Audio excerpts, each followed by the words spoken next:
하나님의 말씀 열왕기상 8장 1절부터 보시겠습니다. 8장 1절. 이에 솔로몬이 여호와의 언약궤를 다윗성 곧 시온에서 메어 올리고자 하여 이스라엘 장로와 모든 지파의 우두머리 곧 이스라엘 자손의 족장들을 예루살렘에 있는 자기에게로 소집하니 이스라엘 모든 사람이 다 에다니멀 곧 일곱째 달 절기에 솔로몬 왕에게 모이고 이스라엘 장로들이 다 이름에 제사장들이 궤를 매니라. 여호와의 궤와 회막과 성막 안에 모든 거룩한 기구들을 메어 올라가되 제사장과 레위 사람이 그것들을 메고 올라가매 솔로몬 왕과 그 앞에 모인 이스라엘 회중이 그와 함께 그 궤 앞에 있어 양과 소로 제사를 지냈으니 그 수가 많아 기록할 수도 없고 셀 수도 없었더라. 제사장들이 여호와의 언약궤를 자기의 처소로 메어 드렸으니 곧 성전인 내소인 지성소 그룹들의 날개 아래라. 그룹들이 그 궤 처소 위에서 날개를 펴서 궤와 그 채를 덮었는데 채가 길므로 채 끝이 내소 앞 성소에서 보이나 밖에서는 보이지 아니하며 그 채는 오늘까지 그곳에 있으며 그 궤 안에는 두 돌판 외에 아무것도 없으니 이것은 이스라엘 자손이 애굽 땅에서 나온 후 여호와께서 저희와 언약을 맺으실 때에 모세가 호렙에서 그 안에 넣은 것이더라. 자, 우리 지난 시간까지 왕궁 건축과 성전 기구 제조까지 확인할 때 했습니다. 어떻게 보게 되면 이스라엘의 중심은 예루살렘 도성이겠죠. 그리고 그 예루살렘의 중심은 성전입니다. 성전 중심은 지성소일 테고 지성소의 중심은 법궤, 지성소의 그 제일 중심에 있는 법궤일 거예요. 그런데 그동안 그 외형적인 것들은 다 만들었지만 실질적으로 빈 껍데기를 여지껏 만드는 거죠. 빈 껍데기를 만들고 그 안에 지성소 안에 법궤를 이제 넣어야 되는데 그 법궤를 넣는 장면이 지금 쭉 소개가 되어진 겁니다. 우리가 예수님을 믿는다고 할 적에도 마찬가지죠. 우리 찬송도 그 뭐 모시어 드리세라고 하는 그 찬송을 불렀지만은 그냥 뭐 이웃의 전도에 의해서 또는 우리가 어떤 부모님으로부터 물려받은 신앙을 통해 가지고 신앙생활이 되어졌지만 내 안에 그리스도가 있다고 하는 확신을 얻기까지는 만만치가 않아요. 만만치가 않고 그냥 습관적 신앙생활을 하기가 일상입니다. 그리고 그것이 그냥 기독교의 문화로서 예수 믿는 거는 이런 문화야. 교회에 출석하고 봉사하고 그렇게 한데도 불구하고 이제 그 중심에 정말 그리스도를 영접해 가지고 우리 예수님과 한 몸을 이루었는가에 대한 이런 체험은 만만치가 않아요. 그래서 교회에서도 흔히 뭐 세례는 받았지만 성령 세례를 받지 않았다라고 하는 이야기를 할 정도예요. 그래가지고 뭐 첫 번째 구원은 누구나 받았지만 그것이 성령의 세례를 받아가지고 중생한 자기 영혼이 거듭난 그 날짜를 심지어 기억해야 된다. 육신의 생일은 기억하는 사람들이 영적으로 회심해가지고 다시 살아난 그런 날짜를 기억하지 못한다는 이야기는 가짜다. 이렇게 이야기하는 사람들이 대부분 우리 그 구원파에서 이야기하는 회심일자를 기억하는 사람들의 이야기입니다. 그 사람들은 일견 그런 나름대로 이제 논리가 있는 거예요. 예수를 믿는다고 그러는데 뭐 믿는지 안 믿는지 그냥 뭐 형식적으로 왔다 갔다 하고 그렇게 되어진다 이렇게 이야기를 하는 거거든요. 사실은 우리 이제 장로교회에서 말하는 구원이라는 이야기는 죽었던 사람들입니다. 우리가 죽었던 사람들이기 때문에 우리 주 예수 그리스도를 통해 가지고 우리는 이제 구원의 이런 그 서정에 들어서려고 하려면 우리가 하나님이 살려놓지 않으면 아무것도 안 돼요. 그래서 사실은 살아났다, 다시 살아났다는 게 중생이거든요. 그 중생이라는 이야기는 죽었던 우리가 거듭났다. 그게 이제 중생이니까 중생되어진 건 하나님께 살려놓으신 거예요. 살려놓고 보니까 죄라고 하는 것이 깨달아지고 그 죄라고 하는 것 때문에 하나님의 회개를 하게 되어지고 회개를 통해서 하나님께서는 우리들한테 믿음을 주시는 거예요. 그 믿음을 주시고 너는 의로워 라고 해가지고 칭의의 은혜를 주시고 그 칭의를 또 하나님께 보시고 우리를 양자를 삼으시는 거예요. 그 양자 삼은 우리들이 이제 하나님 앞에 성화의 과정을 살아가는 거거든요. 그러니까 우리 뭐 언젠가 제가 그런 글을 썼는데 협의적인 구원은 싸구려 복음으로 말미암고 그리고 광의적인 복음이야말로 순수한 복음으로 말미암는다. 이제 이런 비교 문구를 써가지고 요즘은 뭐 카스나 그다음에 페이스북에다가 이제 글을 계속 그걸 올리고 있거든요. 그 이야기는 뭐냐면 유사한 기독교가 꽤나 많은 거예요. 그래서 인본주의적인 뭐를 중심으로 해가지고 자꾸 이야기를 해요. 근데 이거는 진리를 우리가 확인하는 사람으로서 그렇게 그 사람들은 물론 복음의 사역을 하는 거지요. 그러나 인본적인 요소가 있다고 하는 그 이야기는 다른 사람들로 하여금 바른 이치로 이걸 깨달아야 될 이유가 있고 그렇기 때문에 그 사람들한테는 미안할 정도지만 왜냐하면 그 사람들은 수고를 갖다 해가지고 사시는 그 글을 올리는 거거든요. 그 글을 저는 비판적인 입장에서 봤을 때는 너무 인본주의적인 색깔이 나는 거예요. 그렇기 때문에 그거를 신본주의적인 입장에서 하나님이 해가신다고 하는 걸 이야기를 해야 그것이 소위 성경에서 말하는 구원의 이 역사인데 그 사람들은 그렇게 보질 않는 거예요. 인간의 열심, 뭐 인간의 노력, 인간의 어떤 원인으로부터 나오는 것 이런 걸 추구하고 또는 때로는 어떤 우리가 수단적 가치라고 하는 이 땅에서 누리고 있는 그거를 마땅히 본질적인 걸로 소개를 하기 때문에 아니다. 세속 사람들은 그렇게 볼지라도 우리들 성도들은 그거를 우리 중심에 있는 성령의 소욕에 따른 그런 믿음의 관점으로 봐야 된다고 하는 것을 강조하기 위해 가지고 끊임없이 이제 비판의 글을 올리거든요. 아마 그 글 올린 분은 이 사람은 뭐 돈 10,000원 내고 뭐 책자도 공짜로 그렇게 받아가면서 올린 걸로 다 사사건건 이렇게 비판하다 하나 이 눈에 가시처럼 보일지도 몰라요. 이제 그게 그 사람들한테는 미안한 이야기예요. 그러나 기왕 성경 보급을 위한 그 일을 하시는 분들이기 때문에 과연 성경이 무엇을 말하는가에 대한 것은 매우 중요한 그 사건이고 그런 관점에서 설명이 돼야 된다. 근데 아직은 우리 한국 기독교가 뭐 칼빈주의의 뭐 종교 개혁을 일으킨 지 500년이 지났지만 우리 믿음의 선배들이 말했다고 하는 그런 하나님의 절대 주권 중심의 하나님의 영광 계시 중심의 이런 성경관에 대한 것을 소개하는 사람들이 없어요.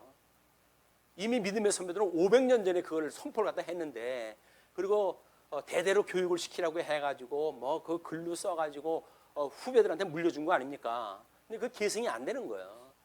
종교 개혁이 지금 뭐 500년이 됐다. 그래서 그것이 실패했다 그러는데 사실은 미완입니다. 그건 새로운 어떤 주제를 가지고 종교 개혁을 일으킬 게 없어요. 뭐 어떤 서울의 그 우리 목사님은 그걸 체제 개혁이라고 하는 걸로 해가지고 종교 개혁이 이루지 못한 그런 종교 개혁을 완성을 갖다 하겠다고 하는 의도를 가지고 체제 개혁이라고 하는 걸 이야기를 꺼내는지 몰라요. 제가 보기에는 종교 개혁이 실패한 것이 아니라 종교 개혁에 대한 것을 시작만 했지 마무리를 짓지 못한 거예요. 이것이 이제 성경 신학이라고 하는 통전적으로 우리가 성경을 이해하고 그런 입장에서 봤을 때 어떻게 그걸 이해해야 되는가라고는 우리들의 관점이기 때문에 나쁜 마음이 있어서 그런 것이 아니라 그분들한테는 끊임없이 하나님의 절대 주권에 의해서 역사를 섭리하시기 때문에 하나님이 어떠한 분인가를 우리가 깨닫고 그걸로 인해서 구원받은 성도의 기쁨이 있어야지. 뭐 이런 조건으로 기쁘고 뭐 교회사를 하기 때문에 기쁘고 뭐 구원의 능력을 만났기 때문에 기쁘고라고 하는 수단적 가치에 머물러져 있는 막 이런 것들은 우리가 이제 불식을 시켜야 되겠다라고 하는 마음을 가지고 마음을 먹고 지금 이제 그걸 쓰고 있어요. 이제 카스가 뭔지는 알죠?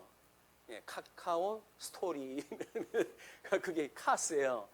그리고 페이스북. 페이스북은 이제 뭐 이제 외국 뭐 SNS지만 한국 사람들이 많이 들어옵니다. 그래서 그분들한테 많은 사람들한테 소개하려고 한다면 그쪽으로 소개를 갖다 해야 되지 않을까. 그래서 내용을 소개하는 내 거는 뭐 이제 비교되는 뭐 요절 2개 문기하고 성경 그저 몇 구절하고 그 짧아요. 그것만 이제 소개를 갖다 하는 건데 왜 그런 이야기가 나왔느냐라고 하는 걸 보려고 한다면 우리 카페에 소개해놨던 그분이 어떻게 그런 하나님의 말씀을 그렇게 소개했는가. 많은 신학자들의 예를 전부 들어가지고 해요. 뭐 우리는 신학자들의 이야기를 하게 되면 철떡같이 믿잖아요. 그런 사람이 그랬다면 맞지. 이렇게 보여지기 때문에 그렇지 않다고 하는 것을 불식을 시켜야 되고 그러기 위해서는 지금 비판을 끊임없이 이제 해가고 있습니다. 그래서 인본주의와 신본주의 또는 우리가 이 그리스도를 영접한 성도와 아니면 교인 때로는 뭐 우리가 이제 뭐 신앙생활과 종교생활과 이렇게 구분도 하고 그러잖아요. 이게 두 맥락을 가지고 비교가 되어지고 있기 때문에 우리들의 어떤 생각 세계를 정리하는데 매우 유익하지 않을까 해가지고 정리를 합니다만 뭐 보신 분은 많지 않아요. 뭐 많고 적고가 문제 있겠습니까? 우리 하나님 앞에 엘리야가 나밖에 이제 안 남았습니다. 기도했더니 그런 소리 말게 내가 5천 명이나 남겨놨네. 주님께서 그렇게 하시거든요. 주님께서 해가신다고 하면 주님이 보시는 숫자가 중요하지 내가 확인하고 있는 숫자가 뭐 중요해 그게. 그렇기 때문에 보든지 안 보든지 저는 계획 세운 대로 일을 해가고 있어요. 그거를 이제 아침에 묵상을 또 하는 시간은 왠지 기분이 좀 상쾌해져요. 왜 일반 사람들이 보는 걸 뒤집어가지고 볼 수 있는 어떻게 저한테 또 이런 그 안목을 주셔가지고 이런 글을 갖다 올려서 다른 사람들로 공유할 수 있게 하실까라고 하는 감동을 가지고 이제 그 작업을 하거든요. 지금 이 지성소에 법궤가 아직도 없다는 이야기는 빈 껍데기만 있는 거예요. 빈 껍데기만 맞는 거예요. 우리도 예수님을 믿는다고 하지만 어렸을 적에는 그러니까 중생되어져 가지고 이미 하나님을 아버지라고 부르는 하나님의 자녀인데도 불구하고 그 속에 그리스도 우리가 믿는다고 했던 그리스도 그 핵심이 없는 거예요. 핵심이 없는 거를 사람들이 답답하잖아요. 예수를 믿은 지 10년, 20년이 됐는데 뭐 어떻게 뭐 이렇게 좀 신기한 것도 없고 맨날 뭐 그냥 새벽 기도 가도 뭐 소리 내가지고 기도를 내면은 자제하세요, 자제하세요 해가지고 목사님들이 말리질 않나 힘 새는 거예요. 그 새벽 기도를 열심히 하시는 분들한테는 분명히 방언 은사라고 하는 것이 실현되어지거든요. 그 체험적으로 그게 와요. 이제 그거를 목사님들이 말리는 거예요. 말리니까는 뭐 그래라고 그러는 판에 우리 이제 그 개만 못 받지 사람이 어떻게 방언을 받지 못하느냐라고 막말을 했던 우리 저 여의도의 그 아주 유명한 그 목사님이 출연이 된 거예요. 그래가지고 그분이 그런 이야기를 하니까 봐 개만 못 받는다 그러네 방언을 멀리 이렇게 하나님의 은혜를 받고 방언을 했다 하는데 우리 목사님은 아무것도 모르고 절제를 했다 하라 그런다고. 그래가지고 우리 목사님 못 믿겠어. 그리고 뛰어간 거예요 그쪽으로. 사실은 그쪽에 그 줄기가 신비주의의 줄기가 박장로 교회가 우리 한강 모래밭에서 시작된 붕괴로부터 해가지고 신비주의가 만연하게 시작을 한 거거든요. 그리고 그 순복음 교리가 대한민국에 들어오고 그 교리에 의해 만들어진 그걸로 해가지고 한국교회 장로 교인들이 썰물 빠져나갔어요. 그쪽의 교인들은 전부 장로 교인들이 빠져나간 거야. 왜 거기 가면 뭔가 좀 살아있는 느낌이 있거든요. 뭐 감동도 있고 뭐 방언이나 이제 뭐 이런 기도라도 할 때 막연히 느끼는 영적 어떤 그 감동도 있고 그래요. 그리고 그 뭐 은사를 받았을 때 그 기쁨의 그런 거는 맛보지 않은 사람은 잘 몰라요. 그 기쁨이 어떤 건지. 근데 공부를 하다가 이제 이렇게 보니까 그게 과정적인 거였더라. 교파의 색깔들은 여러 가지인데 초대교회 때로부터 지금 2000년 교회사인데 얼마나 수많은 신학들이 나왔겠어요. 근데 중간에 어떤 그 분에 의해 가지고 재창되어진 신학에 의해 가지고 사람들의 신앙이 바뀌는 거예요. 근데 우리는 인생이 뭐 짧은 인생이고 거기서 경험했던 우리 경험이라는 게 얼마나 미천합니까? 그 미천한 우리들이 새로운 경험을 갖다 했다고 해가지고 역사, 장구한 역사를 통해서 증명되어진 걸 고려하지 않고 그냥 그 내용, 현상에만 우리가 몰입이 되어지니까 우리는 전혀 성경하고 상관없는 신앙생활을 해갈 수밖에 없도록 구조적으로 돼 있어요. 근데 하나님께서 은혜를 주시게 되면 다행히 그 말씀을 가지고 그 진수가 뭔지를 깨닫게 하시고 그것이 오히려 신비주의적인 어떤 그 기쁨보다 그 환희보다 더 기쁜 환희로 우리를 인도하시는 우리가 깨달을 수가 있습니다. 그래서 이 말씀을 인해 가지고 우리가 느끼는 그 희열은 뭐 우리 성령의 열매를 갖다 이야기할 때 그러잖아요. 사랑과 희락과 화평과 오래 참음 자비 양선 온유절제 충성해라 9가지 설명하다 하는데 거기서 말하는 희락이라는 게 희락. 하나님의 말씀을 깨달았을 때 오는 그런 희락이 있어요. 즐거움이. 그거를 맛보는 사람들은 성경을 연구하는 것이 즐겁습니다. 거기서 하나님께서 우리를 사랑하심이 뭐 그렇게 문자로 써져 있는 거지만 얼마나 신묘막측하게 우리를 향하신 하나님의 뜻을 발견하게 되어지는지 그걸 알 수가 있단 말이에요. 그 이야기가 이제 비로소 우리한테 그렇게 이제 성화의 과정에 입문했던 성도들 사실은 하나님을 아버지라고 부르는 단계까지는 순간적인 일이에요. 순간적인 일. 우리가 예수를 믿는다고 하는 그 이야기가 뭐 내가 죽었던 내가 살아났네. 그래놓고 그럼 나는 죄인이네. 그래가지고 회개해야 되겠네. 그래서 하나님께서 그 우리한테 믿음을 주시고 그러다가 의롭다 칭해 주시네. 그래가지고 하나님의 아들로 삼으셨네. 이제 시간을 두고 가는 게 아니에요. 거기까지는 거의 순간적인 역사예요. 하나님께서 우리를 영원하신 구원에서 불러내셨을 때 양자를 삼는 데까지는 거의 순간적인 일들이에요, 우리가. 근데 거기에서 체험이 없다고 해가지고 포기를 하게 되면 그거는 입문하자마자 이게 포기가 되어지는 거죠.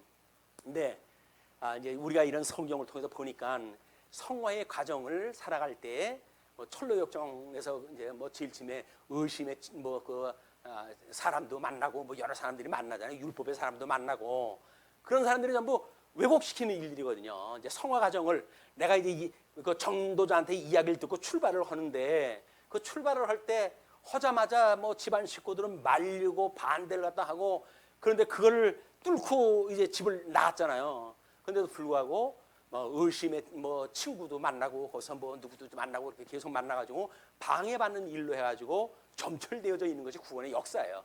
이게 성화라고 하는 과정에서 이제 깨닫는 일이거든요.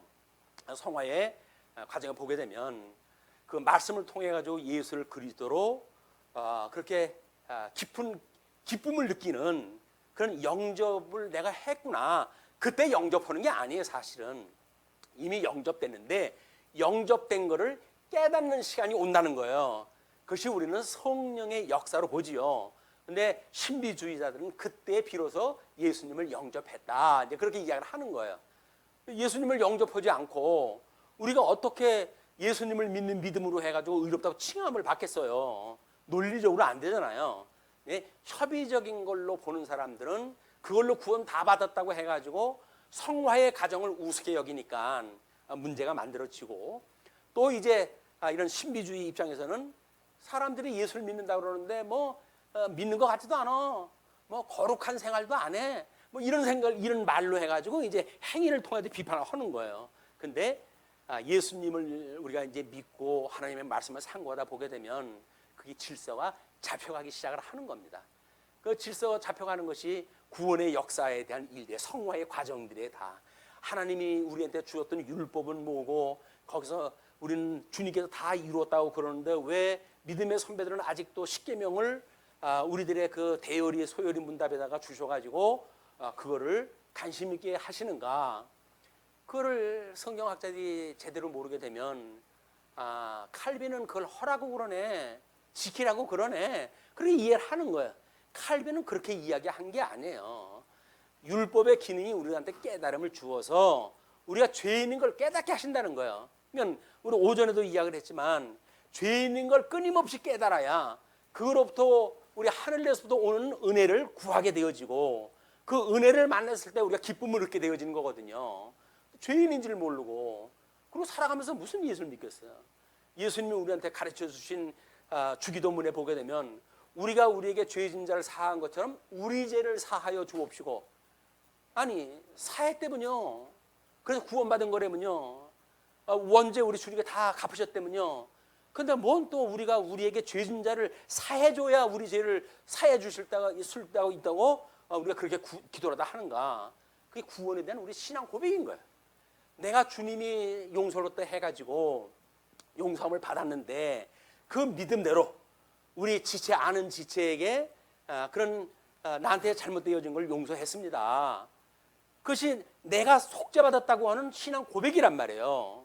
근데 우리는 다른 사람을 용서를 못해. 그 이야기는 뭐예요? 내가 구원받았다고 하는 걸 인정하지 않는다는 이야기니까. 그래서 우리가 우리에게 죄 지은 자를 사해 준 것처럼 우리 죄를 사하여 주옵소서, 이 조건문이 왜 구원에 나오느냐라고는 문맥을 모르게 되면 하다못해 우리 구원파에서는 그래서 우리 주기도문을 외우지도 않는 거예요. 아니 예수님이 다 이뤘다고 그러는데 그걸 왜 지금도 죄를 용서해달라고 기도를 다 하냐, 이렇게 이야기를 해가지고 주기도문을 외우지 않는다는 거예요. 그걸 이제 장로교회에서 하도 공격을 받으니까 우리도 주기도문 이제 안 하는 건 아니다 하면서 자기네들이 나름대로 무슨 이제 해석을 달았겠죠. 근데 그렇게 한 번 구원받은 것이 마땅히 다 이루었다, 섰다라고 믿어지는 정도의 신앙이라고 한다면 그건 불합격이에요. 사도 바울이 이야기했듯이 내가 선 것도 아니요 다 이룬 것도 아니라 다만 예수부터 표대를 향해서 다른 박질 치는 거라고 그러잖아요. 그러면 구원주를 향해서 다른 박질 친다는 이야기는 뭐예요? 아직도 육신의 소욕으로 인해 가지고 내 죄 가운데 있기 때문에 이걸 하나님의 절대적인 은혜로 구속을 안 시켜주시면 나는 어쩔 수가 없어 라고 하는 걸 깨닫는 사람들이 다른 박질 치는 거지. 구원받았다고 생각하는 사람들이 뭐 구원을 또 시켜달라고 그러겠어요. 이미 따놓은 당상인데. 근데 사실은 육신의 소욕을 인해서 구원받는 사람들은 끊임없이 우리 예수님의 형상을 닮아가기까지 우리는 다름질을 친다. 그것이 우리 신앙생활의 지속력을 부여하게 되어지는 거예요. 예수님 믿고 구원받았기 때문에 예정론을 믿는 사람들은 뭐 막간다 이렇게 이야기하는데 안 그렇습니다. 예정론을 믿는 사람들이야말로 얼마나 열정적인지 몰라요. 왜? 예수님을 향해 가지고 우리는 끊임없이 다른 박자를 치는 사람들이니까. 그래서 우리 예수님의 형상을 닮아가기까지 우리는 다름질 치는 그런 성도라고 하는 그런 교리적인 확신이 얻게 되어지게 되면 그 세간의 많은 그런 교파들에 의해 가지고 이리 치고 저리 치고 이건 아닌가? 그래 가지고 이제 시험을 들게 되면 자꾸 곁길로 가고 싶은 거예요. 이 동네 오니까는 뭐가 좀 살만 나네, 사람들이 다르네, 뭐 이렇게 해가지고 이제 뭐 교회를 바꿔본다든지 소용이 없습니다. 말씀으로 해가지고 확신이 안 되는 거는 사람이 변함이 없나요? 12번 바뀌는 게 인간인데, 근데 인간은 신뢰의 대상이 아니에요. 그냥 사랑의 대상일 뿐이에요. 내 이웃을 내 목자 사랑해라고는 사랑의 대상이지. 목사니까 우리 목사님은 내가 믿지. 믿긴 뭘 믿어요? 믿을 게 없어가지고 이 목사를 믿습니까? 예수님을 믿으려니까 왜 이덕성이를 뭘 믿는다 그래요? 그걸 내가 그렇게 안 받는데 라고 이야기해가지고 믿은 대로 아니라고 해가지고 오해로 그런단 말이에요. 내가 언제 그렇게 믿어달라고 그랬어요? 나는 성경을 그냥 있는 대로 강론을 하는 사람이지. 믿은 거는 그냥 우리 성도님들이 믿는 거 아니에요. 사람 바뀌었다고 저렇게 안 받는데, 그때나 이때나 저는 그냥 죄인이고 그냥 말씀 가르치는 은사를 가지고 말씀 전하는 사람이에요. 그 이상도 이하도 아닙니다. 그러니까 저한테 너무 큰 뭐 기대를 갖다 하시면 시험에 드셔요. 시험에 들지 않도록 저를 존경하지도 또는 뭐 사랑하는 것도 물론 주 안에 사랑하는 거야 뭐 사랑하면 좋지요. 그러나 내가 인간적으로 이덕성이 참 친할 만한 이유가 있어. 그래가지고 사랑하는 거는 사양합니다. 나중에 헤어질 때도 힘들어요. 이제 그 인연 끊기가. 나는 담백하게 교사로서의 어떤 그런 처신을 갖다 했는지 그렇게 해가지고 우리가 신앙생활 우리 믿음의 후배들한테 나도 이렇게 해가지고 우리 뭔가 문화를 물려주자라고 하는 거에 대한 개념을 가져야지. 이덕성이 뾰족한 거 없어요. 다 모나가지고 하나밖에 없는 집사람한테도 별로 그렇게 사랑하지 못하고 사는 남정네인데 그 나물에 그 밥이지 다른 게 있어요. 그렇게 오해하지 마세요. 이게 예수님이 내 안에 들어오셨기 때문에 그냥 하나님이 나로 하여금 칭의의 옷을 덧입혀 주신 거예요. 그게는 우리 믿음의 선배들이 뭐라고 그럽니까? 이제 우리 수요일 날 이제 히브리서 들어가고 그러는데 우리는 사망에 삼킨 바 되어지고다 우리가 하는 것이다. 무엇인가를 덧입어 가지고 의의 옷을 내가 이렇게 의의 생활을 했다 하는 것이 아니라 이 못난 거에다 뭘 더 씌워 가지고 뭘 되어지는 것이 아니라 나는 원래 이 사망의 몸뚱아리를 가지고 있기 때문에 생명에 삼킨 바 되어진 하나님의 의의 옷으로 이렇게 감춰졌을 때 내가 하나님 앞에 설 수 있는 존재지 내 스스로 존재할 수 있는 게 아무것도 없어요. 누구도 경고망동하게 그런 생각하시면 안 돼. 그건 착각이에요. 우리는 다 죄인이에요. 다만 칭의의 옷을 주님께서 입혀주시고 우리 예수 그때 대속의 의의 옷이에요. 그걸 보고 하나님께서 덕성이 내가 너를 내 아들로 알지 라고 하시는 거거든요. 예수님의 의로 인해 가지고 우리 아들이 되어지는 거지 우리의 행위로 되어진 게 없다. 그러면 얼마나 편해요. 주님의 은혜로 주셨다고 그러는데 그걸 믿으면 우리가 기쁨으로 믿을 수 있는데 굳이 거기다 하나를 이렇게 덧붙여가지고 그래도 내가 요만큼은 한 거 아닙니까? 그렇게 되면 그걸로 가지고 우리가 이제 실수해요. 우리 여러 이제 꾀임을 하는 무리들이 있어가지고 그렇게 되어집니다. 그래서 우리가 어떻게 빈 껍데기인 성막에 이렇게 법궤를 끌어들이는 극적인 장면이에요. 이게 극적인 장면. 우리들이 그동안 깨닫지 못했던 예수를 믿으면서도 예수 믿는 기쁨도 어떤 그런 환희도 별로 체험이 없었는데 오늘 비로소 하나님이 영광을 보고 이제 그 법궤를 그 안에다 안치하심으로 해가지고 하나님의 영광이 드러나는 거예요. 그걸 우리가 체험하는 시간이에요. 이제 우리 믿음으로 해가지고 어떤 변화가 있는지 개인의 우리 믿음사와 이스라엘의 성전 변화사와 이걸 맞물려 가지고 한번 생각을 해보시는 이런 조금은 좀 이렇게 복잡한 차원적인 거지만 이거를 단순하게 보는 게 아니라 우리 믿음하고 지금 이스라엘 이 역사하고 더불어서 한번 생각해보는 이런 시간이 됐으면 좋겠어요. 자, 이에 그 이야기는 7장 51절에 이야기한 것처럼 솔로몬이 그의 아버지 다윗이 드린 물건 곧 은과 금과 기구들을 가져다가 여호와의 성전 곡관에 두었더라. 예비 물품까지 다 준비를 갖다 해가지고 외형적인 조건이 다 끝났어요. 그러니까 이제 이에 솔로몬이 여호와의 언약궤를 다윗성 곧 시온에서 메어 올리고 그렇게 메어 올리고자 하여 이스라엘 장로와 모든 지파의 우두머리 곧 이스라엘 자손의 족장들을 예루살렘에 있는 자기에게로 소집하니 그 이야기는 뭡니까? 12지파가 다 모여야 그것이 언약 자손이에요. 그래서 우리 야곱에게 하셨던 이 언약은 바로 언약 자손에 대한 약속입니다. 그래서 12아들을 낳게 하신 거예요.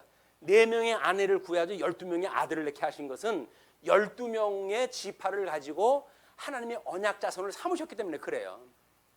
그래서 아브라함의 언약만 가지고도 이게 이야기되지 않는 거다. 이제 그런 내용도 더불어서 이제 우리가 설명이 되어지는데 우리 이스라엘 열자를 통한 이 하나님의 섭리 사역을 보게 되면 맨 아래 시편 105편 9절이 그 안에요. 이것은 아브라함과 맺은 언약이고 이삭에게 하신 맹세이며 야곱에게 세우신 율례 곧 이스라엘에게 하신 영원한 언약이라. 그래서 10조와에 대한 언약이 단순 반복이 아닙니다. 아브라함에게 했던 언약을 그냥 단순 이삭에게 계승하고 그런 문제가 아니에요. 작정과 예정과 모든 삼일체 하나님의 사역을 열조를 통해서 모형적으로 보여주는 일이거든요. 그냥 거기서 의미를 우리가 이렇게 뽑아내지는 않으면 그냥 단순히 역사적으로 다윗의 아브라함에게 주었던 언약을 이삭에게 계승시켰었다라고 하는 것밖에 못 봐요. 그렇게 되면 하나님의 영광을 위해서 계시했던 성경을 통해 가지고 그냥 하나의 이야기거리 하나만 우리가 성경을 통해서 보는 겁니다. 그러나 만약에 이거를 삼일체 하나님의 이게 모형적인 예표로서의 모형적인 섭리사다라고 하는 관점으로 보게 되면 삼위일체 하나님에 대하여 또 아담에서 이야기했던 실체적인 언약에 대하여 또 우리 오시는 예수 그리스도에 대한 전체적인 언약의 성취에 대해서 우리가 이걸 전체적으로 볼 수 있는 표예요. 이게 그러니까 성경을 단순하게 본다는 이야기는 뭐 공부할 적에 뭐 쉽기는 하지요. 그러나 그것이 구조적으로 연결되어져 있지는 않으면 어떤 편파되기가 쉽습니다. 한쪽으로 기울기가 쉽고 이거를 구조적으로 봐가지고 비록 우리 열조에 대한 언약이지만 그 열조의 언약이 어떠한지 그를 보는 이런 그 모습을 우리가 이제 했으면 좋겠어요. 자, 그러면서 이게 3절에 이스라엘 장로들이 다 이름에 12지파의 모든 장로들이 뭐 지파의 우두머리뿐만이 아니죠. 거기에 모든 그 족장들까지 포함되어진 겁니다. 그래가지고 모였을 때 제사장들이 괴를 매니라. 그러니까 이때 12지파에는 제사장들이 레위지파니까 레위지파가 포함되지 않았을 것 같아요. 그때는. 그래서 레위지파는 빠지고 대신 요셉에게 맏아들에 대한 그 복을 주시잖아요. 그래가지고 에브라임과 므낫세라고 하는 그 두 아들이 자기 아버지 때하고 똑같은 지파로 대우를 받고 한 지파씩 차지하게 되어지는 거예요. 그래가지고 이것이 여호수아와 그다음에 갈렙만 세대 교체가 되어진 이후 하나님이 약속했던 가나안 땅에 들어왔고 그렇게 해가지고 하나님 나라를 이루어갔던 일이거든요. 물론 뭐 거기서 시험 받는 것도 유다의 단독 범죄라든가 형제의 그런 그 범죄라든지 이런 거 포함되어진 여러 가지 관계를 통해 가지고 이제 이루어진 일이지만 그걸 통해서 이루어진 일입니다. 그래서 여호와의 궤와 회막과 성막 안에 모든 거룩한 기구들을 메고 올라가되 제사장과 레위 사람이 그것들을 메고 올라가매 솔로몬 왕과 그 앞에 모인 이스라엘 회중이 그와 함께 그 궤 앞에 있어 양과 소로 제사를 지냈으니 그 수가 많아 기록할 수도 없고 셀 수도 없었더라. 지성소에 법궤 하나 드리는데 수없는 이 제사를 드리는 거예요. 우리가 하나님을 이 깨닫기까지 얼마나 수많은 영적 예배라고 하는 걸 통해 가지고 훈련하고 또 훈련받고 그래야지 이 체험을 하겠습니까? 신앙생활을 해가지고 예수님의 영접을 우리가 깨닫는 시간이라고 하는 것은 너무나 소중한 거예요. 이게 그런 과정 없이 만들어진다는 이야기는 우리가 교조적으로 그냥 믿을 수가 있는 겁니다. 그래서 좀 더 우리 예수 그리스도의 임재하심을 깨닫는 공감하는 이런 그것을 말씀을 통해서 이제 기회를 가졌으면 좋겠어요. 그리고 제사장들이 여호와의 언약궤를 자기의 처소로 메어 드렸으니 곧 성전의 내소인 지성소 그룹들의 날개 아래라. 날개 아래다가 이제 언약궤를 넣는데 그룹들이 그 궤 처소 위에서 날개를 펴서 궤와 그 채를 덮었는데 이게 왜 중요합니까? 이스라엘 백성들이 법궤가 이제 아멜렉에서 이제 그 전쟁에서 이기고 이제 돌아왔을 때 그 법궤를 우사가 잘못 만져가지고 하나님께서 쳐가지고 죽임을 당하잖아요. 그 뒤로 다윗도 겁이 나가지고 법궤 앞에 근접을 못했던 겁니다. 그때. 그런데 나중에 이제 한참 세월이 흐르고 그 집에 복을 받았다라고 하는 소리를 듣고 그걸 제사장을 통해 가지고 올리는 그런 그 작업을 하게 되어지죠. 법궤를 제사장이 아는 사람이 만져가지고 즉사하는 걸 장면을 다 경험했던 사람들이었거든요. 그렇기 때문에 이 다윗 때의 그 사람들이 그래가지고는 이 제사장들에 의해 가지고 지금 법궤가 이동이 되어졌고 그 법궤를 이제 시은소라고 하는 아래에다 이제 안치라는 거예요. 그 법궤 위에다 시은소를 덮어놨다는 이야기는 법궤는 보면 다 죽습니다. 왜? 하나님의 계명이기 때문에 전부 죄인 아니에요. 그걸로 해가지고 다 죄가 드러나고 그걸로 인해 죽을 수밖에 없는 사람들이에요. 이거는 하나님의 은혜라고 하는 시은소로 덮어주지 않으면 법궤를 우리 1년에 한 차례씩 뭐 대제사장이 들어가게 되어지는데 살 방법이 없어요. 그걸 물론 제물을 통해 가지고 뭐 핏부림을 통해 가지고 그런 하나님의 지성소를 들어가지만 그것도 시은소가 덮여져 있었을 때 가능한 일이거든요. 지금 그 장면을 소개하는 거예요. 채를 덮었는데 채가 길므로 채 끝이 내소 앞 성소에서 보이나 밖에서는 보이지 아니하며, 이거는 지성소까지는 보이는 거예요. 거기에 이제 채 끝이. 그러나 이제 그 지성소와 성소 바깥에 넷들입니다. 거기에는 보이지 않더라 그 이야기죠. 그 채는 오늘까지 그것에 있으며 그 교회 안에는 두 돌판 외에 아무것도 없으니 이것은 이스라엘 자손이 애굽 땅에서 나온 후 이제 이게 시간이 중요합니다. 애굽 땅에서 나온 후 여호와께서 저희와 언약을 맺으실 때에 모세가 호렙에서 그 안에 넣은 것이더라. 자, 법궤 안에는 뭐만 있다고요? 그러니까 돌판밖에 없어요. 두 돌판. 그 두 돌판은 모세가 언약을 받았을 때 이미 준 거예요. 그러면 모세가 주었을 당시 이후에 민수기를 통해 가지고 우리가 배운 바에 의할 것 같으면 아론의 쌍난 지팡이, 그리고 또 만나가리 만나가리가 있었잖아요. 그거는 왜 표기가 안 될까? 지금 뭐 옮기는 장면이에요? 이게 법궤를 이동하는 방법이었어요. 그래서 그 안에 법궤 안에 무엇가 들었느냐에 대한 설명이에요. 법궤 곁에 두었더라 라고 했던 그 내용의 설명은 그냥 빠져 있는 거예요. 그냥 모르겠어요. 이제 우리 바벨론 포로로 끌려갈 때 뭐 법궤고 뭐고 다 이제 소실됐다고 그렇게 이야기다 하지만 역사적으로 어떻게 되는지 모르겠어요. 그 만나 항아리와 아론의 쌍난 지팡이도 어떻게 됐는지 모르겠어요.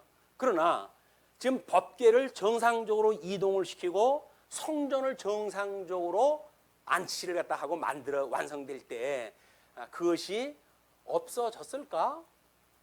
그 이야기는 우리가 지금 이 문장만 가지고는 그렇게 설명할 수가 없어요.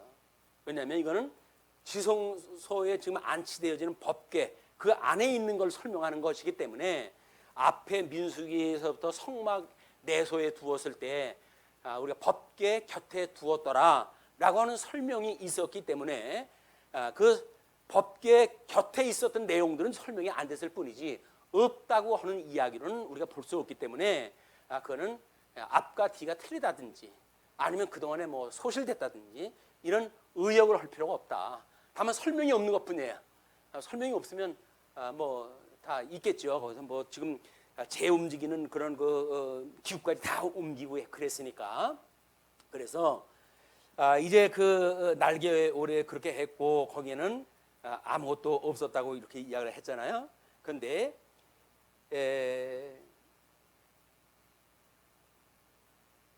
그 10절서부터 지금 장면이 바뀌는 게 뭐냐면 11절까지 성전에 임한 하나님의 영광에, 자, 제사장이 성소에서 나올 때에 구름이 여호와의 성전에 가득하며, 옛날에는 그 성막이니까 성막 위로 아주 구름 기둥과 불 기둥이 끊임없이 이스라엘 백성들이 가시적으로 볼 수 있게끔 역사를 했잖아요. 하나님께서 그때만 해도 신전 정치니까 내가 너희들과 함께 있어요 하는 걸 보여주셔야 될 이유가 있었겠지만 이런 왕정 정치 시대로 돌아왔어요. 그렇기 때문에 하나님의 영광이 그렇게 드러나지는 않습니다. 왜냐하면 메시아를 통해서 이제는 보아야 되고 메시아를 통해서 믿어야 되기 때문에 하나님의 역사가 이미 패러다임이 달라진 거예요. 그런데도 불구하고 처음에 그 법궤를 넣었을 때에는 구름이 여호와의 성전에 가득하며, 그 구름이라고 하는 하나님의 영광의 임재를 이야기를 합니다. 그리고 제사장이 그 구름으로 말미암아 능히 서서 섬기지 못하였으니 이는 하나님의 영광이 여호와의 성전에 가득함이었더라. 우리도 맛 좀 봤으면 좋겠죠? 하나님의 영광이 가득한 거 맛 좀 봤으면 좋겠죠? 근데 영광의 본체이신 하나님의 영광이 지금 가득한 거 아니에요? 그런데 우리 주님이 뭘로 왔어요? 영광의 광채로 왔어요. 예수님이 하도 하나님을 보여달라고 그러니까 나를 본 게 하나님을 본 거지 자꾸 왜 하나님을 보여달라고 그러냐. 답답한 거예요. 사람들은 자꾸 하나님을 보고 싶어요. 예수님이 나도 하나님이야. 내가 성자 하나님이야. 하나님인데 너희들 모습을 입고 다만 왔을 뿐이야 라고 하는데도 불구하고 우리하고 비슷한 사람은 우리가 믿지를 못해요. 원래 내가 인간을 못 믿기 때문에 인간 못 믿어요. 그냥 하나님을 보여주세요. 나를 본즉 하나님을 본 거다. 내가 하나님의 영광의 광채로 온 거야. 그런데도 불구하고 그걸 못 믿었는데 우리들은 뭐 히브리서 기자가 그러잖아요. 하나님의 영광의 강초로 어떤 예수 그리스도에 대한 걸 이야기를 하고 그러면 이미 우리는 뭘 본 거예요? 하나님의 영광의 광채를 통해 가지고 하나님의 보내셨던 그 예수 그리스도를 통해 가지고 예수 그때 내용이 뭐라고요? 구약 성경의 언약과 신약 성경의 성지 사건으로 꽉 차 있는 게 지금 우리 보고 있는 성경이에요. 성경이 이게 전부 하나님의 영광으로 가득 차 있는데 영광의 광채 이야기들 아닙니까? 예수님의 이야기 아닙니까? 그런데도 불구하고 예수님을 보여달래. 여기서 예수님을 갖다 이렇게 보여주는데도 불구하고 예수님 좀 보여줄 수 없어요. 예수님이 와가지고 복음서에서 그렇게 기적을 갖다 하고 내가 메시아다 내가 그리스도다 해가지고 4대 복음서를 통해 가지고 그렇게 설명을 했잖아요. 그런데도 불구하고 좀 예수님 좀 우리한테 이렇게 보여줄 수 없어요? 내 마음에 확 들어올 수 없나요? 내가 예수님 믿고 배란간 좀 이렇게 성령의 충만함을 입을 수는 없나요? 이런 그 이야기를 한단 말이에요. 그러니까는 싹군들이 틈새 공략이라는 게 있거든요. 사람들이 요거의 매력을 가지고 있네. 그러면 이거를 위한 교리를 어떻게 만들면 되지? 라고 해서 만들어지는 것이 사이비들이에요. 성도들의 마음을 훔치기 위해 가지고 예수를 10년 20년 믿어도 그 사람들이 중요한 거는 뭔가 이렇게 영적 영감을 받는 그런 느낌을 좋아하는구나. 감정적인 걸 좋아하는구나. 아무리 지성적으로 마음의 지혜를 통해 가지고 깨닫게 해도 이게 모자라는 사람들은 이게 통하지 않는구나. 그 사람들이 알아요. 그래가지고 뭔가 이렇게 우리의 신비적인 감동으로 해가지고 화끈한 걸 만들어내는 거예요. 그래야 주요 삼창을 불러대고 그리고 뭐 악단을 동원을 갖다 해가지고 쿵작쿵작 해가고 그렇게 하니까 사람들이 그냥 혼이 넋이 나가는 거예요. 넋이 나가는 거예요. 근데 넋이 나간다는 이야기는 우리 인격의 3대 요소 중에 하나가 지적 그 기능 아닙니까? 지적 기능이 마비가 되어지는 거예요. 지적 기능이 마비가 되니까 뭐만 남아요? 우리 정적 기능만 남는 거예요. 그래서 뭔가 뜨끈하면 좋고 느낌이 오면 좋고 그냥 그럼 이게 믿는 거지 라고 이야기하는 것이 현대 신비주의의 오해다. 근데 어쩔 수 없어요. 사람들이 그쪽으로 흘러가게끔 됐어요. 우리가 종교 개혁이 일어나고도 이제 그 자유주의가 들어오니까는 결국은 인간의 지성을 중심으로 한 주지주의가 이제 창단하잖아요. 그래가지고는 우리 인간들이 가지고 있는 이 사람은 계몽을 갖다 해야 돼. 계몽주의가 등장을 하는 거예요. 이런 지적인 활동을 해가지고 뭔가 계몽을 시키면 인간이 바뀐다는 이야기거든요. 그걸 시도하는 거예요. 그걸 철학도 그러지만 교회가 그걸 그대로 해가지고 지적 중심으로 해가지고 이제 율법주의가 나타나고 다시 교조주의가 등장을 하고 그러는 겁니다. 그러다 보니까 곧 안 되잖아요. 신비주의가 또 등장을 해요. 낭만주의가 등장을 해가지고 그렇게 예수 믿는 거 아니야. 낭만적인 거 뭐 멋있는 좀 목가풍적인 그림을 그려대고 막 이렇게 해서 예수 믿는 게 뭐 이래야 좀 믿을 맛이 나지라고 이야기를 하는데 그것도 주종주의라고 하는 철학 아래 신앙일 뿐이에요. 철학적인 신앙이에요. 그러고 나보니까 이것도 아닌가 봐. 어떻게 자유주의 등장을 해가지고 성경은 뭐 난도질을 하기 시작을 하지 안 된다. 그래가지고 율법을 다시 뭐 이제 이걸 어떻게 지켜야 된다, 성경으로 지켜야 된다고 해가지고 나오는 게 주의주의자들이에요. 주의주의자들. 그래서 자칫 잘못하게 되면 우리의 마음의 3대 요소인 주지주의, 주종주의, 주의주의에 의해 가지고 그 철학에 우리가 함몰되어지고 이 복음적인 신앙을 오히려 싸구려 철학 속에 우리가 놓게 돼버리고 마는 이런 거 어려움이 있다는 겁니다. 성경을 통해 가지고 우리 하나님을 우리가 어떻게 전 인격적으로 믿게 되어지는지 그게 중요하기 때문에 우리가 마음으로 이렇게 깨닫는 일이 무엇보다 중요하다. 하나님의 말씀은 귀로 들어가지고 어떤 이런 우리 죽음은 없어질 우리의 두뇌에서 기억되어지는 AI도 흉내낼 수 있는 그런 거 데이터하고는 달라요. 우리 지식이라고 하는 건 마음에 심어놓는 겁니다. 마음에 있는 지식을 쌓아놓을 수 있는 그런 은혜가 오늘 강론을 듣는 우리 모든 성도님들한테 충만했으면 좋겠습니다. 그래가지고 이제 그 영광이 가득하니까 제사장이 이제 구름으로 해가지고 성전이 가득했다, 이제 그 얘기가 소개돼요. 그리고 12절로 21절 솔로몬의 성전 봉헌이 이제 드디어 있게 됩니다. 그때 이 솔로몬이 이르되 여호와께서 캄캄한 데에 계시겠다 말씀하셨사오나 내가 참으로 주를 위하여 계실 성전을 건축하였사오니 주께서 영원히 계실 처소로소이다 하고, 이게 시건방적인 이야기예요. 하나님이 계실 데가 없어가지고 인간이 만들었던 처소에 계시는 분입니까? 자기가 만들었던 그 성전에 대한 이거에 대해서 너무 이제 푹 빠졌어, 이제 이 솔로몬이. 그리고 얼굴을 돌이켜 이스라엘의 온 회중을 위하여 축복하니 그때에 이스라엘의 온 회중이 서 있더라. 서 있는 것만 설명이 되어지고 그 축복을 받아가지고 은혜에 충만했더라 이런 얘기는 없어요. 왜냐하면 조금 후면 전부 우상 섬기는 자리로 갈 사람들이었네. 왕이 이르되 이스라엘의 하나님이 여호와를 송축할지로다. 여호와께서 그의 입으로 내 아버지 다윗에게 말씀하신 것을 이제 그의 손으로 이루셨다 이르시기를. 다윗의 언약이 소개가 되어진 거예요.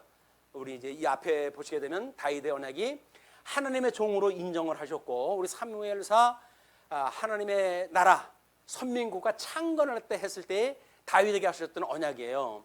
함께 있어서 모든 원수를 면하고 이름을 위대하게 하신다고 했던 약속, 한 곳을 정해 심고 거주하게 하고 다시 옮기지 못하게 하며 악한 종류도 그들을 해하지 못하게 하신다고 했던 약속, 모든 원수에게서 벗어나 편히 쉬게 하며 나라를 경고케 하시겠다고 했던 약속, 몸에서 날 자식을 뒤에 세워서 내 아들이 되어 성전을 짓게 하셨다고 하는 약속, 이런 약속을 솔로몬한테 다 일러줬잖아요, 다윗이.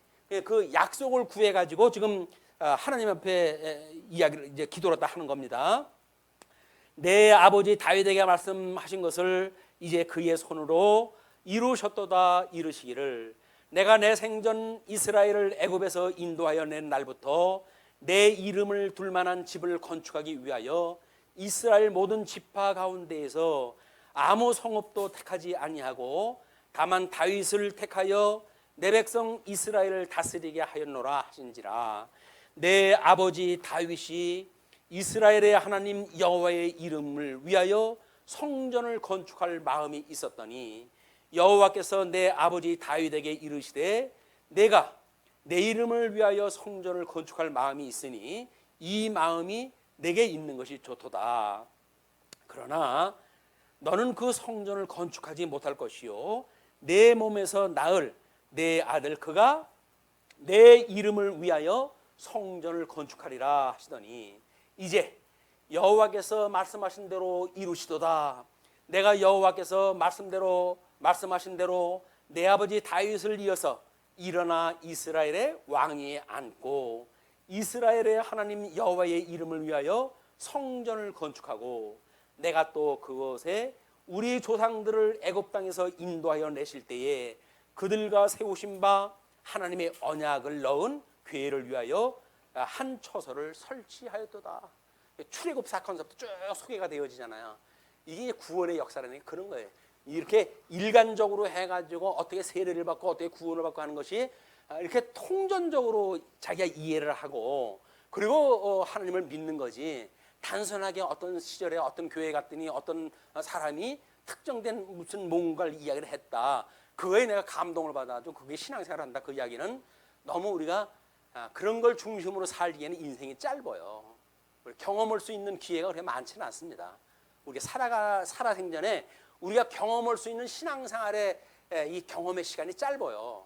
그러면 어떻게 해요? 수 없는 교회를 다 돌아다닐 수도 없고, 돌아다닌다고 그걸 한 수가래 우리가 배울 수가 있습니까? 그렇지도 않아.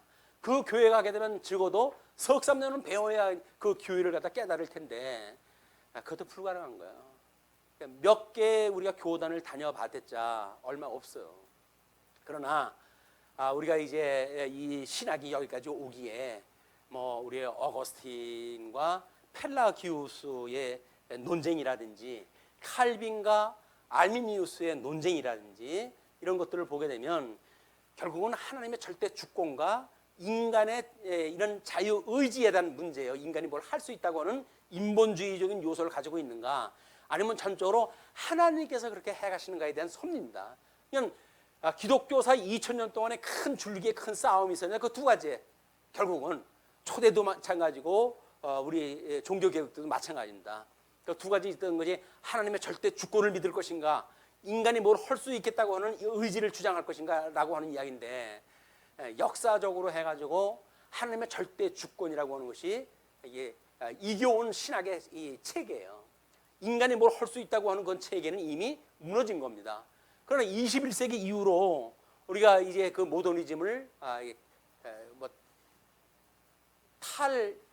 우리 그 근대주의가 되어진 거 아니에요. 이게 그걸 포스트 모더니즘이라고 그러는 건데, 그냥 포스트 모더니즘에 오게 되어지니까 이렇게 기존적으로 믿고 있던 모든 신학의 체계가 다 깨진 겁니다.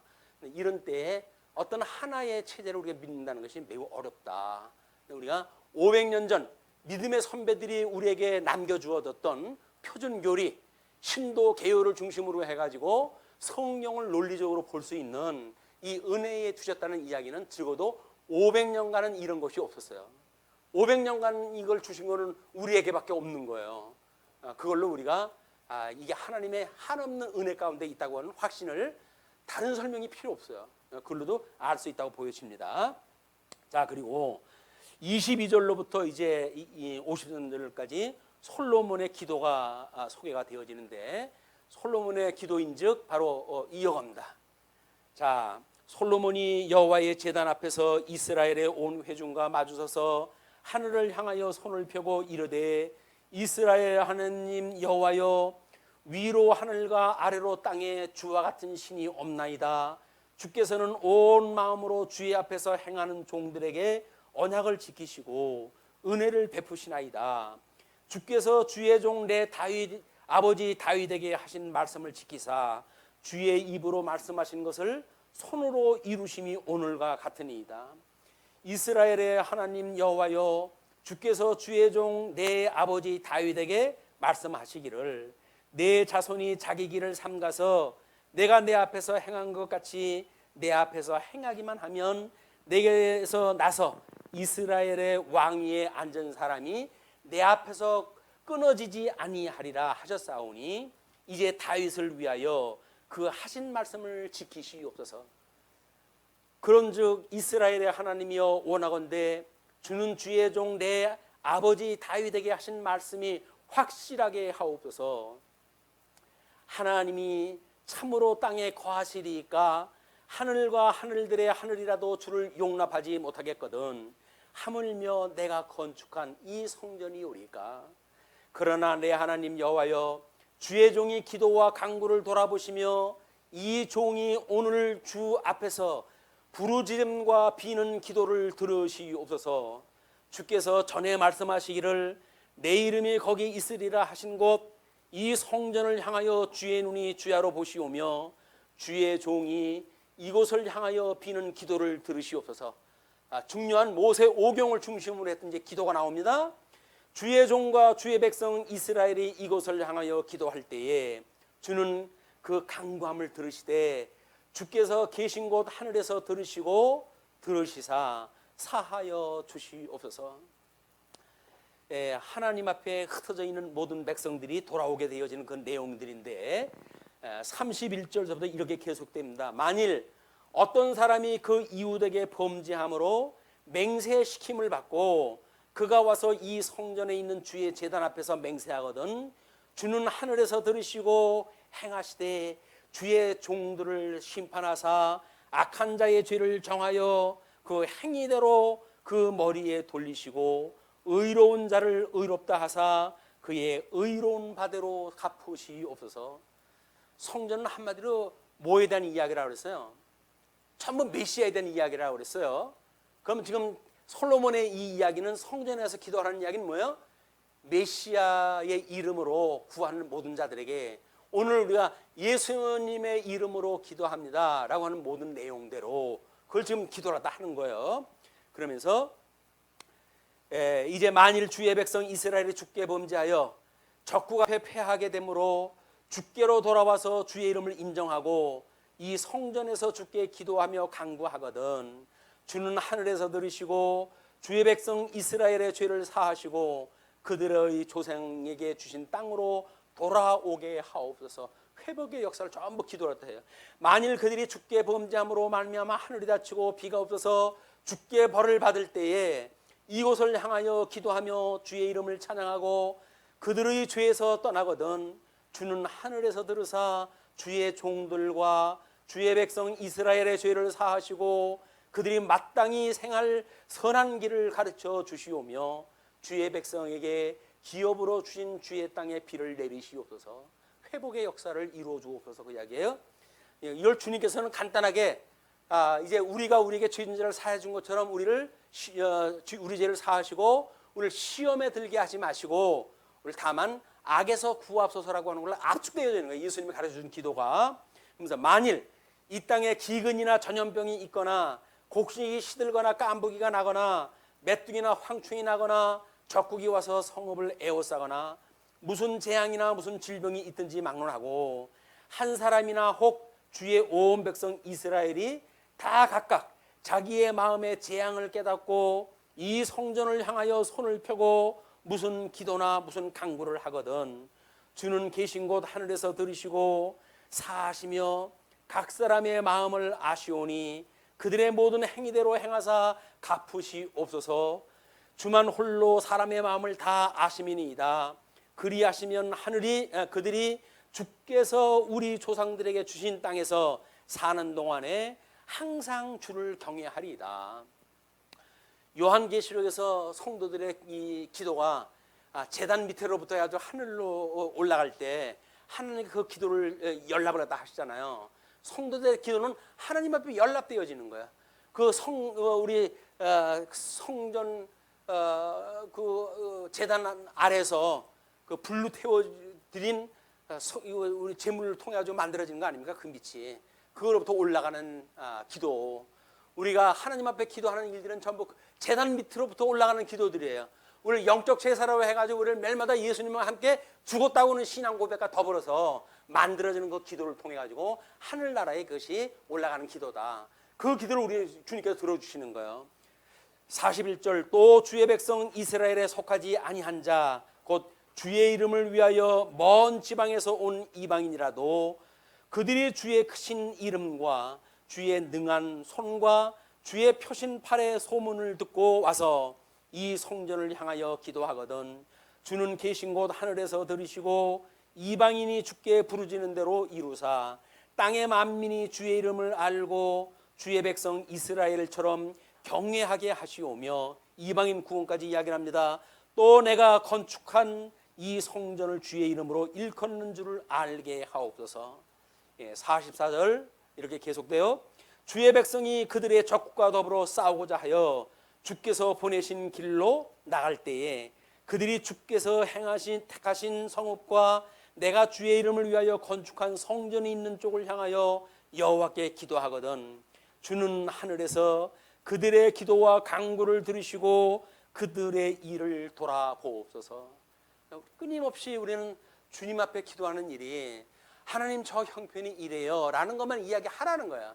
가서 뭐 밥이 모자라요 쌀이 모자라요 이런 구체적인 거 이야기하지 말고 하나님이 기근의 어떤 그런 우리들한테 책망을 하시게 되면 그 기근에 대한 근본적인 해결을 해주시겠다는 이야기고 또 우리가 전쟁이 일어나가지고 패망되어지고 주권을 상실한다고 한다면 하나님께서 우리들한테 주권을 회복시켜 주시겠다는 거예요. 나라의 3대 요소로 인해 가지고 그리고 우리가 질병이 일어나 가지고 온역이 온 그런 백성들한테 번지고 있을 때 주의 이름으로 기도하게 되면 우리들에게 자손 언약을 땅 언약을 통치 언약을 하나님께서 언약대로 이루시겠다라는 이야기입니다. 하나님께서 우리에게 나라를 약속했던 세 가지 요소 자손 땅 통치에 대한 모든 걸 하나님께서 이렇게 이스라엘 백성들한테는 구체적으로 시험하다 했지만 우리들한테는 예수 그리스도 한 분으로 이걸 통합을 시켜서 우리한테 보여주신 거 아니에요? 언약자로서 어떤 예수님, 그분이 땅 끝까지 이르러 복음의 증거가 되어지게 허물어 해가지고 땅을 차지하게 하셨던 예수님의 능력, 그것뿐만 아니라 천상천하 모든 만물을 통치하시는 만왕의 왕으로서 계셨던 예수 그리스도, 이분이 3대 언약의 내용입니다. 구약 성경의 언약이 예수 그리스도요, 신약에 성취되어진 사건이 바로 예수님의 이야기예요. 그 예수님의 이야기니까 예수님 잘 믿게 해주세요라고 하는 것이 우리들의 기도다. 그 기도만 하면 주님께서 다 알아들으신다는 거예요. 주는 하늘에서 그들의 기도와 간구를 들으시고 그들의 일을 돌아보옵소서. 46절, 범죄하지 아니하는 사람이 없사오니, 점점 이제 노골적으로 나와요. 그들이 주께 범죄함으로 주께서 그들에게 진노하사 그들을 적국에게 넘기심에 적국이 그들을 사로잡아 원근을 막론하고 적국의 땅으로 끌어간 후에 그들이 사로잡혀간 땅에서 스스로 깨닫고 그 사로잡은 자의 땅에서 돌이켜 주께 간구하기를 우리가 범죄하여 반역을 행하여 악을 지었나이다 하면, 자기를 사로잡아 간 적국의 땅에서 온 마음과 온 뜻으로 주께 돌아와서 주께서 그들의 조상들에게 주신 땅, 곧 주께서 택하신 성읍과 내가 주의 이름을 위하여 건축한 성전 있는 쪽을 향하여 주께 기도하거든 주는 계신 곳 하늘에서 그들의 기도와 간구를 들으시고 그들의 일을 돌아보시오며 주께서 범죄한 백성을 용서하시며 주께 범한 그 모든 허물을 사하시고 그들을 사로잡아 간 자 앞에서 그들로 불쌍히 여김을 얻게 하사 그 사람들로 그들을 불쌍히 여기게 하옵소서. 기도의 본질이 뭔지 아시죠? 이게 마음을 다하고 뜻을 다하고 돌아왔던 예수 그리스도, 그분께서 십자가에 못 박아 죽을 만큼 순전한 그런 믿음으로 하셨던 기도, 그 기도가 우리를 향하셨던 주님의 기도로 오늘도 계속되어지고 있다. 그들은 주께서 철풀무 같은 애굽에서 인도하여 내신 주의 백성, 주의 소유가 됨이니이다. 그 풀무 같은 데를 불러냈다는 거예요. 다니엘이 풀무 같은 불에 들어갔을 때에도 그걸 불러내셨던 분이 주님이라는 거예요. 애굽에서, 그런 험악한 애굽에서 그걸 불러내셨던 분인데, 지금 우리가 이런 심통치 않은 자들한테 무릎을 꿇고 살아가는 게 주님 옳습니까? 그러니까 주님이 우리들에게 주의 소유가 되었으니 원하건대 주는 눈을 들어 종의 간구함과 주의 백성 이스라엘의 간구함을 보시고 주께 부르짖는 대로 들으시옵소서. 주 여호와여, 주께서 우리 조상을 애굽에서 인도하여 내실 때에 주의 종 모세를 통하여 말씀하신 같이 주께서 세상 만민 가운데서 그들을 구별하여 주의 기업으로 삼으셨나이다. 한마디로 기도해야 되는 이유가 뭐예요? 이거를 우리가 이제 그 믿음의 선배들은 죽은 데서 우리를 구원해냈던 것, 그래서 감사할 것밖에 없다는 거예요. 주님 앞에 우리 기도할 이유예요. 왜 기도해야 되는가? 이 애굽에서 이런 철풀무 같은 데서 우리를 구원하셨던 그런 은혜로 죽었던 나를 살리셨던 주님이기 때문에 죽은 자를 살려주시는데 뭐가 있어요? 그게 감사할 일이니까 기도한다는 거예요. 하나님 앞에. 그뿐만 아니라 여전히 하나님의 기뻐하시는 뜻을 따라 구하게 되면 주님께서 들어주실 걸 알고 감사함으로 기도하나이다. 이것이 기도하는 이유예요. 우리 믿음의 선배들이 이제 하이델베르크에서 기도하는 이유를 설명할 때 그렇게 기도했다 합니다. 우리가 왜 기도해야 되는가라고는 순수한 목적을 잊어버리고 기도하게 되면 이 땅에서 부족과 같이 마치 있는 현상만 문제 해결해 주세요 라고 하는 지역적인 기도로 떨어지게 말고, 그렇게 되어지게 되면 하나님께서 우리에게 진정한 기도가 되어지지 않는 거예요. 죽었던 나를 살리셨다고 하는 이런 진정성이 없으면, 영적 예배라고 하는 것은 우리가 신령과 진정으로 드리는 예배인데, 이 신령과 진정으로 드리는 예배가 뭐예요? 하나님의 선한 뜻을 분별하는 성도들의 마음 아닙니까? 예수님이 나를 대신해서 돌아가셨어요 라고 하는 신앙 고백에 기반되지 않은 기도라고 하는 그 이야기는 진정성이 없다는 거예요. 진정성이라는 게 눈물을 흘리고 기도한다고 진정이 아니라, 하나님께서 우리가 과연 하나님하고의 관계가 무엇인지, 나는 주님의 것이고 그렇기 때문에 주님이 아니면 나는 아무것도 아닙니다 라고 하는 것을 진정적으로 고백하는 이런 기도 후에 이런 그 일들이 좀 이루어진다 그 이야기입니다. 그래서 그 세상 만민 가운데서 그들을 구별하여 주의 기업으로 삼으셨나이다. 우리는 하나님의 자녀가 되어진 거예요. 뭐 우리 54절로부터는 솔로몬이 백성들을 축복하는 내용인데 이것만 해도 1시간이 지났네요.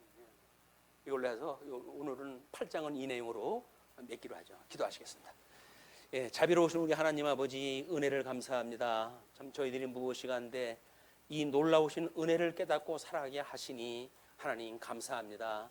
우리가 하나님과 원수되어졌던 우리들인데 우리 주 예수 그리스도의 대속으로 인하여 우리가 하나님의 자녀가 되어졌고 하나님과 화평을 이루므로 심령의 평강을 누리며 살아갈 수 있는 이런 존재가 되어졌습니다. 그러므로 우리 하나님과 우리 주 예수 그리스도로 조차 우리가 은혜와 평강을 누리는 성도로서 우리 이 증인의 삶을 살아갈 수 있도록 주께서 인도하여 주시옵소서.